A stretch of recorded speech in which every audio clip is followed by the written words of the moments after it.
Let's get ourselves connected. Gotta get yourself connected.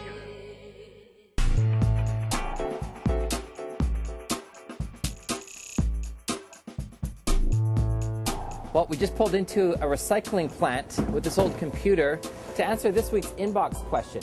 Josie from Edmonton, Alberta asks, AJ, I just got a new computer system. What do I do with my old one? Well, Josie, to help you answer that question, we're going to talk to Jason Dault, who's the District Operation Manager at a company called Regional Recycling. What they do here is they're going to show us how to take these old computers and actually get rid of them. Let's grab this old computer and go see what happens.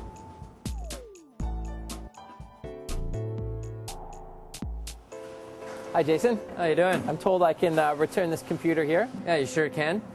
We started a recycling program here in BC in August, and we've been accepting August TVs. 2007? Yeah, that's right. Okay. TVs, monitors, and computer equipment for recycling.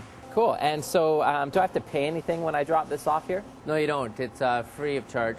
Okay. It's a free service that we provide in BC. However, any of the new electronics or TVs that are purchased, there's a recycling fee on there. Right. So basically the way that this program's funded is that when people are buying new televisions or new computers or whatever, they'll pay a recycling fee up front. Yeah, that's right. So by the time that thing's out of date or end of use or end of life, I guess is the terminology that you use. Right. Yeah. Then it'll be taken care of. Yeah, it'll be recycled. So can I make any money by dropping this off? No, you can't actually. It's just the program is done BC-wide, and all the funds that are collected from the recycling fees help to make sure that this stuff stays out of the landfill and is recycled. Okay. And what is the overall, like, do you get a lot of computers in here? Oh. We're averaging probably anywhere from 30 to 40,000 pounds a month on e-waste. Yeah, okay. It's quite a bit. And to think that this stuff was actually pretty much just going to landfill, except for a lot of the steel components that were still being recycled. So they were taking out some of the steel and the glass. But one of the big problems with these things being in the land, from what I understand, is that there's actually hazardous materials in a lot of these different devices, especially like televisions and monitors. Yeah, TVs and monitors have the nasty stuff in it, which can be mercury and lead. And this stuff can leach out inside the landfills and stuff. So with the new recycling program that's BC-wide, they're able to capture these products and recycle them properly. Oh, cool. And so what happens after this stuff comes here? You guys kind of sort it and package it up? Yeah, we do a skid sort. Okay. One sort's going to be for TVs and monitors, one for CPUs, and then one for peripherals, which are going to be keyboards, mouse, printer, and fax.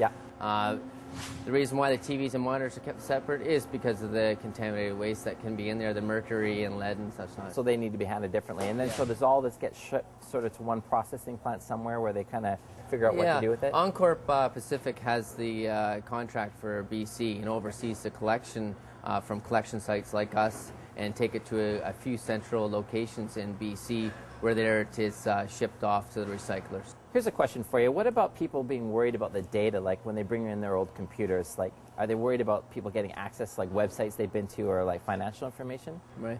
Well, all the drop-off points are bound to make sure that none of this equipment leaves the warehouse whatsoever. Right. So personal information is a key point for Oncorp to make sure that that happens, and that is assured. Here at Regional Recycling, we're actually probably going to take it one more step. And our customers are going to be able to bring in their hard drives and place them inside of a hard drive destroyer, which would just be a RAM that comes down and warrants this useless. And so I understand there's a few things that you can't drop off, like CD players or DVD players or cell phones, as an example. Yeah, I think they just wanted to start small. Like, let's just start a few things into the program. The feedback's great. And I think in the future they're going to add on new products like DVD players, CD players. I know that there is a lot of people wanting cell phones in the batteries to be recycled and stuff. Some places have taken that step on already. I know that IKEA and some other places where you buy equipment like that, you can actually take it back. And I think that's just, it's going to add on, and eventually probably I'd see in the future that all electronics will be recycled. Very good. Well, if you're going to recycle your equipment, be sure to think about, you can't just throw stuff in the landfills anymore. I think there's a ban on that now. There is. So you have to take it to recycling places. So look in your local neighborhood because this is being recycled and you're paying for it when you buy your new stuff.